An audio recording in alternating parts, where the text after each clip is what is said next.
मेरे प्रिय बच्चे, कैसे हो तुम? क्या चल रहा है तुम्हारे मन में?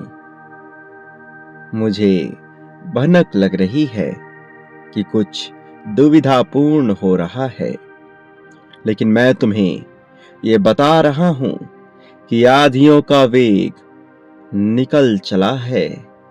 तुम्हारे भीतर के तूफान से यह सम्मिलित होने वाला है।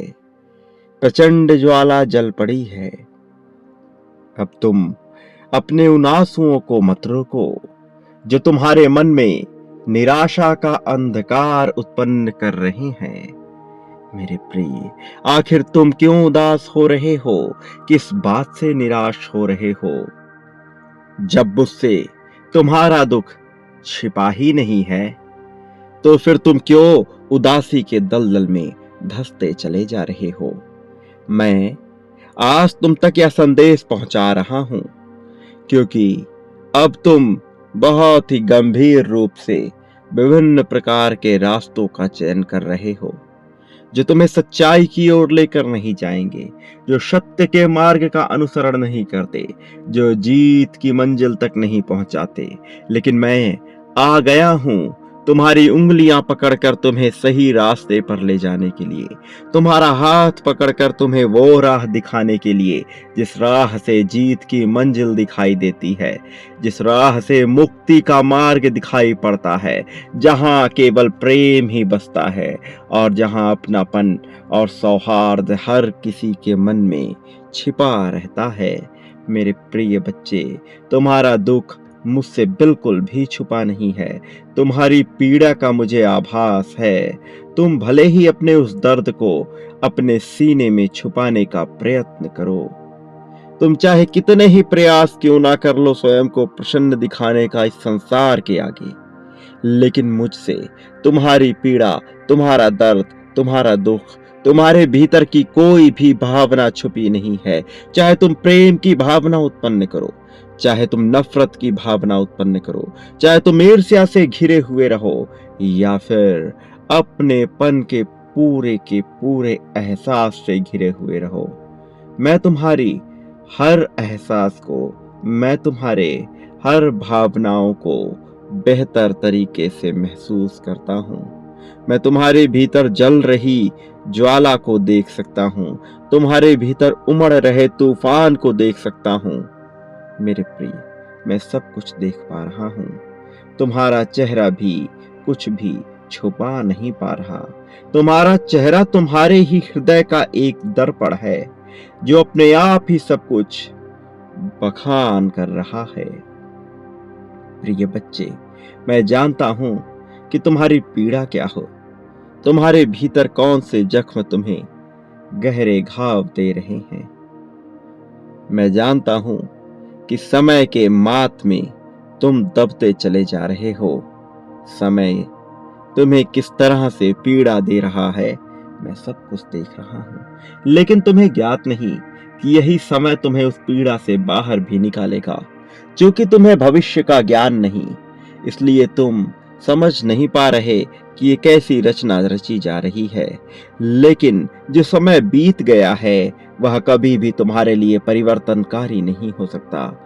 इतिहास कभी भी तुम्हारे भविष्य का निर्माण नहीं करता। इतिहास तो केवल एक सीख है, ये बताने के लिए, ये जताने के लिए, ये समझने के लिए कि अब तुम्हें क्या नहीं करना है। लेकिन मेरे प्रिय, जो मनुष्य इतिहास से चिपक कर बंध कर बैठ जाता है, उसका भविष्य कभी भी शुद्ध नहीं हो पाता, सार्थक नहीं हो पाता। उसे भविष्य से कभी भी सरोकार हो ही नहीं सकता।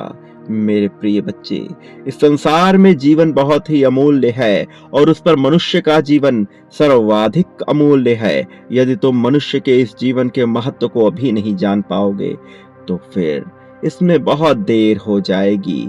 फिर कोई ऐसा सारथी नहीं होगा जो तुम्हें जीवन के असली रहस्य को बता सके, जो तुम्हें जीवन के रहस्यों से पर्दा हटाने में तुम्हारी सहायता कर सके। इसलिए आज जबकि तुम्हें यह अवसर मिल रहा है, जबकि तुम पर ईश्वरीय कृपा विराजमान है, तब तुम इसका पूरा लाभ उठाओ, तब तुम केवल आनंद में इस क्षण को ना बिता दो, तब केवल अपनी पीड़ा का बखान करने में इस क्षण को ना बिता दो, तब केवल अपने दुख दर्द को सोचने में इस क्षण को ना बिता दो। ये क्षण अमूल्य है, यह समय इतना मूल्यवान है कि तुम्हारी कल्पना भी वहां तक नहीं पहुंच सकती। मेरे प्रिय बच्चे, मैं तुम्हें जीत के मार्ग पर ले जाने आया हूं। मेरा हाथ थाम लो, आगे बढ़ो, इस जीत को अपने आप में समाहित कर लो। मेरे प्रिय, मुझे तुम्हारी बहादुरी पर नाज है, तुम्हारी इच्छा शक्ति पर नाज है। मुझे ज्ञात है कि तुम्हारी संकल्प शक्ति कितनी प्रभावशाली है। मुझे ज्ञात है कि तुम्हारी संकल्प की शक्ति सबसे महान है। लेकिन क्या तुम्हें अपनी संकल्प शक्ति के ताकत का एहसास भी है? क्या तुम्हें इस बात का एहसास है कि तुम्हारी संकल्प शक्ति इस ब्रह्मांड में सब कुछ निर्मित करने और विध्वंस करने में सर्वाधिक महत्वपूर्ण और सर्वाधिक प्राथमिकी रखता है? मेरे प्रिय बच्चे, अपने इस जीवन के मूल्यता को समझो, इसे यूं ही बर्बाद ना होने दो। बहुत समय गुजार दिया तुमने अनावश्यक बातें सोचने में, व्यर्थ की बातें सोचने में, अपने आप को व्यर्थ के जंजालों में, व्यर्थ के झंझावातों में फंसाने में, दूसरों के द्वारा कही गई बातों का अर्थ निकालने में, उसका मर्म खोजने में और ये जानने में कि उनके सोचने से तुम्हारे जीवन में क्या फर्क पड़ता है। मेरे प्रिय, इस जीवन में किसी के कुछ भी सोचने से कोई फर्क नहीं पड़ता, फिर चाहे वह इंसान हो, देव हो, दैव हो, राक्षस हो या फिर यक्ष हो। मेरे प्रिय बच्चे, तुम्हें जो यह जीवन मिला है, इसकी मूल्यता अलग है, वास्तव में इसका अर्थ अलग है। दूसरों से इसकी तुलना बेमानी है, निरर्थक है। दूसरों से इसकी तुलना करना स्वयं के पैरों पर कुल्हाड़ी मारने के समान है, क्योंकि तुम्हारी खोल में आया हुआ कोई भी मनुष्य यह नहीं जान सकता कि तुम कैसा जीवन जी रहे हो। भले ही किसी और को मनुष्य का जीवन क्यों ना मिल जाए, भले ही कोई और मालिक बनकर क्यों ना बैठ जाए, किंतु सार्थकता तुम्हारे जीवन को प्रदान की गई है। तुम्हें सार्थकता के मूल्य को समझना होगा। तुम्हें अपने जीवन के वास्तविक अर्थों को जानकर, वास्तविक मूल्यों को समझकर इसकी सार्थकता को तय करना होगा। तुम्हारा व्यक्तित्व महान है या बहादुरी से भरा हुआ है, लेकिन तुम अनावश्यक ही कायर बने बैठे हो। तुम अनावश्यक ही व्यर्थ की चीजों से डर रहे हो। वो जो तुम्हें तनिक भी हानि नहीं पहुंचा सकते, तुम उनसे डर रहे हो, क्योंकि तुम्हें ऐसा भय है कि वो तुम्हें हानि पहुंचा देंगे। तो मैं ये सुनिश्चित कर रहा हूं कि कोई भी तुम्हें हानि नहीं पहुंचा सकता। किसी भी ऊर्जा में इतनी क्षमता नहीं है कि तुम्हारी जैसी दिव्य आत्मा को तनिक भी हानि पहुंचा पाए। मेरे प्रिय, आज तुम्हें यह संदेश मिल रहा है, यह प्रामाणिकता है।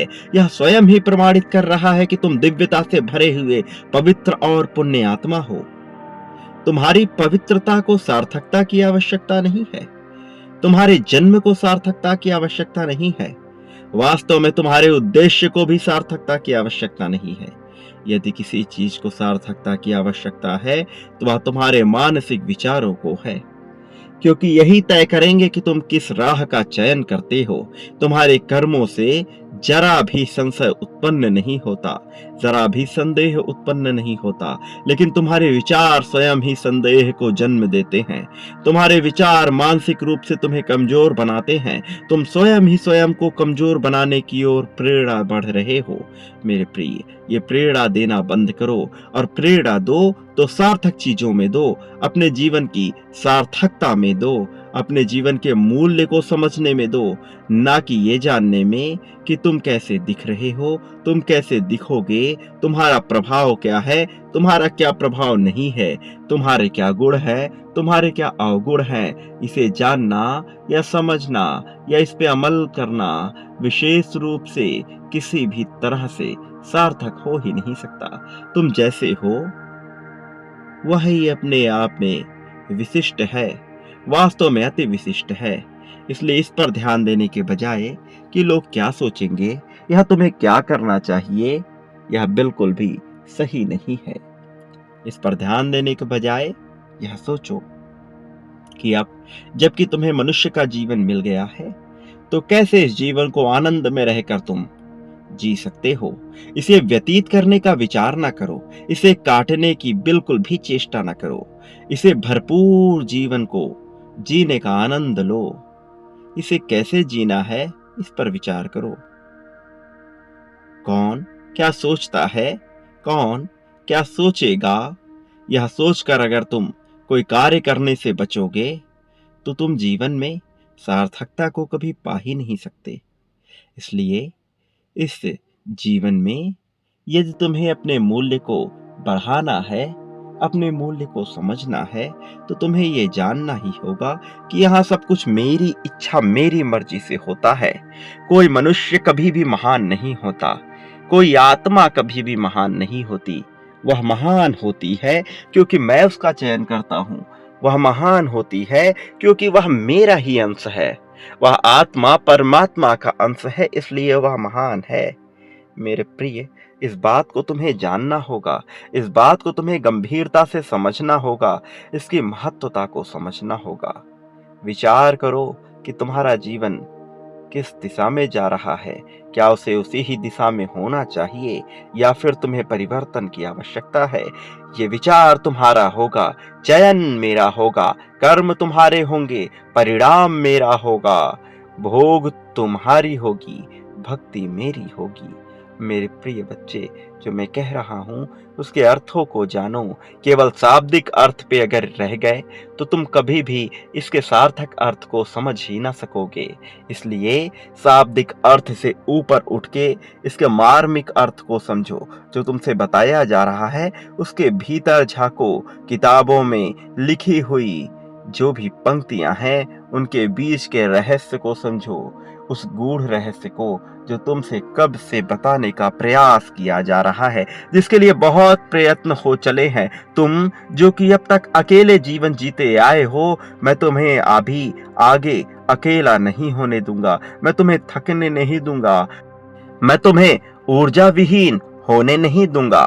तुम जब भी गिरोगे तुम्हें थामने वाला एक हाथ होगा। विभिन्न रूपों में मैं ही तुम्हारे पास रहूंगा। तुम जो कि मुझे पुकारा करते हो, तुम्हें क्या लगता है मैं तुम्हारी बातें नहीं सुन रहा हूं? जब तुम शिकायतें करते हो तो तुम्हें क्या लगता है मैं वो देख नहीं रहा होता, मैं वह सुन नहीं रहा होता? नहीं मेरे प्रिय, ऐसा बिल्कुल भी नहीं है। मैं हर एक बात को सुन रहा होता हूँ, मैं हर एक प्रार्थना को सुन रहा होता हूँ, हर एक शिकायत को सुन रहा होता हूँ। मैं वह सब कुछ देख रहा होता हूँ, सुन रहा होता हूँ जो तुम मुझसे कर रहे होते हो, जो तुम इस जीवन में कर रहे होते हो। मेरे प्रिय बच्चे, मैं जानता हूँ कि तुम कहाँ पहुँचना चाहते हो और मैं तुम्हें वहाँ पहुँचाना भी चाहता हूँ, लेकिन मैं तुमसे यह कह रहा हूँ कि मैं विभिन्न रूपों में तुम्हारे पास हूँ। मैं अपनी ऊर्जा को तुमसे जोड़ने का कार्य कर रहा हूँ। प्रचंड ज्वाला जल चली है, अब इसे कोई बुझा नहीं सकता है। तुम्हारे शत्रु कितना ही प्रयास क्यों ना कर ले, चाहे वो ऊर्जा के रूप में तुम्हारे भीतर आलस्य बनकर क्यों ना बैठ जाए, फिर भी मैं तुम्हें हारने नहीं दूंगा, फिर भी मैं तुम्हें थकने नहीं दूंगा, मैं तुम्हें गिरने नहीं दूंगा, मैं तुम्हें किसी से भी पराजित नहीं होने दूंगा। मैं तुम्हारे विजय तिलक को लगाऊंगा, मैं तुम्हारा विजय रथ सजाऊंगा।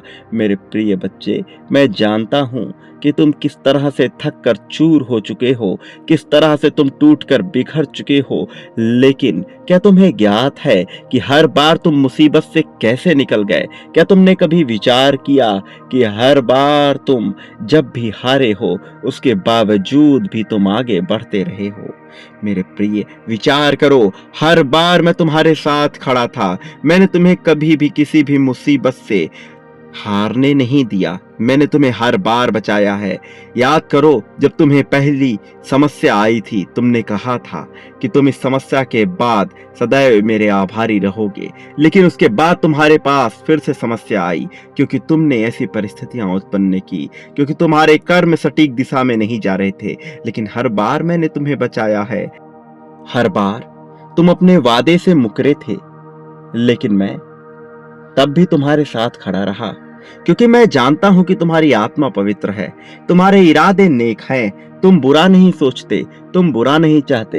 ये परिस्थितियां हैं, ये ऊर्जा है जिनके आगे तुम दब जाते हो। लेकिन मेरे प्रिय बच्चे, मेरा विश्वास करो, अब तुम्हारी जीत बहुत करीब है। अब तुम्हें कोई भी हरा नहीं सकता है। चाहे कितने ही लोग क्यों ना आ जाएं, चाहे कितने ही मनुष्य क्यों ना तुम्हारे खिलाफ षड्यंत्र रचने लगे, फिर भी तुम नहीं हारोगे, क्योंकि अब तुम पर मेरी असीम कृपा बरस रही है। तुम इस जीवन में अब सर्वश्रेष्ठ चीजों को हासिल कर सको, मैं यह सुनिश्चित कर रहा हूँ। मेरे प्रिय बच्चे, अब तुम अपने असली रूप को देख पाओगे। अब तुम अपने भीतर की ताकत को जान पाओगे। मुझे तुम प्रिय हो क्योंकि तुम पवित्र हो। मुझे तुम प्रिय हो क्योंकि तुम स्वयं से भी हार नहीं मानते हो। चाहे मुसीबत आ ही क्यों ना जाए, तब भी तुम उससे लड़ते हो। यदि तुम्हें लगता है कि तुम अकेले हो, तब भी तुम हिम्मत नहीं हारते हो। तुम्हारी यह भावना तुम्हें ज्ञात भी नहीं, किंतु सर्वश्रेष्ठ है। तुम्हारी यह भावना कितनी बेहतर है, तुम्हें इसका विचार नहीं, और मुझे यह अत्यंत प्रिय है। मेरे प्रिय बच्चे, जो तुम्हारे जीवन में आने वाला है, तुम उससे परिचित नहीं हो, लेकिन जब वह तुम्हारे जीवन में आ जाएगा तो तुम ये देख पाओगे कि तुम कितने सौभाग्यशाली हो। कैसे तुम्हारे सौभाग्य को बढ़ाने का कार्य किया जा रहा है, कैसे तुम्हारे जीवन से मुसीबतों को कम करने का प्रयास किया जा रहा है। मेरे प्रिय बच्चे, निरंतर रचनाएं हो रही है, निरंतर परिस्थितियां रची जा रही हैं, और केवल इसलिए ताकि तुम बेहतर जीवन जी सको, ताकि तुम्हारे जीवन में उत्पन्न हो रही सभी समस्याओं को समाप्त किया जा सके। वो जो तुमसे सच्चा प्रेम करते हैं, वह तुम्हारे जीवन से कभी दूर नहीं होंगे।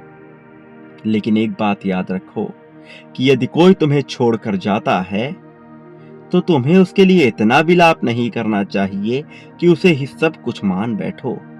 इस संसार में कई बार अपनों की भी आहुति देनी पड़ती है। बड़े उद्देश्य को पूर्ण करने के लिए ऐसा होता ही है। लेकिन मैं यह सुनिश्चित करता हूं कि तुम्हें हानि नहीं होगी। फिर भी तुम्हारे भीतर अनासक्ति की भावना उत्पन्न होनी ही चाहिए। तुम जितना ज्यादा मोह और लगाव से ग्रस्त रहोगे, उतना ही अपने उद्देश्य से दूर होते जाओगे। प्रेम की भावना सर्वोपरि करो, किंतु लगाव और मोह से दूरी बनाना तुम्हारे लिए आवश्यक है। अब जबकि तुम जीतने वाले हो, तो तुम्हें इस जीत को तहे दिल से और खुली बाहों से स्वीकार करना चाहिए। यह जीत अमूल्य है। इस जीत को स्वीकार करो। अपने जीवन के महत्व को समझकर इस जीत को स्वीकार करो। मेरे प्रिय बच्चे, जो मैं तुमसे कह रहा हूं, इसकी गहराई में उतरो। तुम्हारा जीवन सार्थक है। इसकी सार्थकता को व्यर्थ ना जाने दो। निरर्थक अनावश्यक चीजों की चिंता ना करो। भय से ग्रस्त होकर तुम किसी भी राह को तय नहीं कर सकते, किसी भी मार्ग पर बढ़ नहीं सकते। भय के कारण तो तुम अब तक हारते आए हो। अब इस भय का त्याग करो। मेरे प्रिय, भय से ग्रसित मनुष्य केवल और केवल पतन के मार्ग पर जाता है। भय से ग्रसित मनुष्य कभी भी सही चयन कर ही नहीं सकता। वो कभी अपनी खुली आंखों से सही मार्ग को देख ही नहीं पाएगा। यदि वह देखने का भी प्रयत्न करेगा, तो उसे ऊर्जाएं इतनी घेर लेंगे कि वह देख ही नहीं सकता। मेरे प्रिय बच्चे, लेकिन जब मैंने तुम्हारा चयन कर दिया है, तो फिर तुम्हें भयभीत होने की आवश्यकता नहीं, तुम्हें घबराने की आवश्यकता नहीं। मैंने तुम्हारे लिए सही राह का चयन किया है, और मैं जिसका भी हाथ पकड़ लेता हूँ, उसे प्रगति पाने से कोई रोक नहीं सकता। तुम अपने आप को कमजोर ना जानो, अपने आप को निर्बल ना जानो, दुर्बल ना जानो। मैं जानता हूं कि अतीत में तुम्हारे साथ बहुत सी ऐसी घटनाएं हुई हैं जिनके कारण तुम स्वयं को कमजोर समझ रहे हो, लेकिन यह सब किसी उद्देश्य की पूर्ति के लिए ही घटित हुई थी। यह सब किसी कारण से ही हुआ था। अब मैं उन कारणों को मिटा रहा हूं। मेरे प्रिय, अब केवल लक्ष्य और उद्देश्य ही सामने आएगा। इसे स्वीकार करो और अपनी जीत की पुष्टि करो। तत्क्षण अपनी जीत की पुष्टि करो। यह निरंतर तुम्हारे लिए आवश्यक होता है। भले ही आज तुम इसकी आवश्यकता को समझ ना पाओ, लेकिन भविष्य इस बात की गवाही अवश्य देगा कि तुमने इस बात की पुष्टि की थी और जीत को आकर्षित किया था, जीत को अपने जीवन में सम्मिलित किया था। तत्क्षण इस जीत की पुष्टि करते रहो, निरंतर किया करो। संख्या 1111 लिखकर इस बात की पुष्टि करो कि तुम जीत को अपनाना चाहते हो। मैं जीत रहा हूं, मैं जीतने के लिए बना हूं। जीत मेरा अधिकार है, धन पर मेरा अधिकार स्वीकार है, धन पाना मेरे लिए अनिवार्य है। मेरे प्रिय बच्चे, यह तुम अवश्य लिखो, यह लिखना तुम्हारे लिए जरूरी है। साथ ही यह भी लिखो कि बेहतर प्रेम मेरे जीवन में होता है, बेहतर प्रेम मेरे जीवन में होना ही चाहिए। मेरे प्रिय बच्चे, इस भावना के साथ तुम अपने जीवन को जियो। तुम पर जीत की बरसात हो रही है, तुम पर कृपा बरस रही है, और अब धन तो इतनी मात्रा में आएगा कि तुम कल्पना भी नहीं कर सकते। कुछ चीजें तुम्हारी कल्पना से परे होंगी, कुछ ऐसी जो शायद इस लोक में कोई भी कल्पित ना कर सके। लेकिन यह अलौकिक चीजें कुछ पुण्य लोगों के साथ होती हैं, और वह पुण्य तुम हो। इसलिए मेरे प्रिय, इसे तहे दिल से, खुले दिल से दोनों बाहें फैलाकर स्वीकार करो। और एक बात याद रखो, तुम जो अपने लिए पाना चाहते हो वह देना भी सीखो। चाहे वह धन हो, प्रेम हो, द्वेष हो, ईर्ष्या हो, नफरत हो, या फिर सम्मान हो, आदर हो, सत्कार हो। तुम जो पाना चाहते हो वह बांटना सीखो, और यह मेरे प्रति भी करो। तुम जो मुझसे पाना चाहते हो वह मेरे लिए भी बांटो, यह तुम्हारे लिए आवश्यक है। मेरे प्रिय बच्चे, मैं सदैव तुम्हारा साथ देता हूं, सदैव तुम्हारा साथ देता रहूंगा। चाहे संसार का प्रत्येक मनुष्य तुम्हारे विरोध में क्यों ना हो जाए, प्रत्येक ऊर्जा तुम्हारे विरोध में क्यों ना हो जाए, मैं तब भी तुम्हारे साथ रहूंगा, तुम्हें जीत दिलाने के लिए और तुम्हें प्रगति के मार्ग पर ले जाने के लिए, तुम्हारी तरक्की कराने के लिए। मेरे प्रिय, मेरा आशीर्वाद सदैव हर हाल में तुम्हारे साथ है। सदा सुखी रहो। मेरे आने वाले संदेशों की प्रतीक्षा करना। मैं आऊंगा निश्चित तौर पर तुम्हारा मार्गदर्शन करने के लिए, तुम्हें सही राह दिखाने के लिए, तुम्हारी उंगली पकड़कर तुम्हें सही दिशा में ले जाने के लिए। मेरे प्रिय बच्चे, तुम्हारा इस जगत में कल्याण होगा।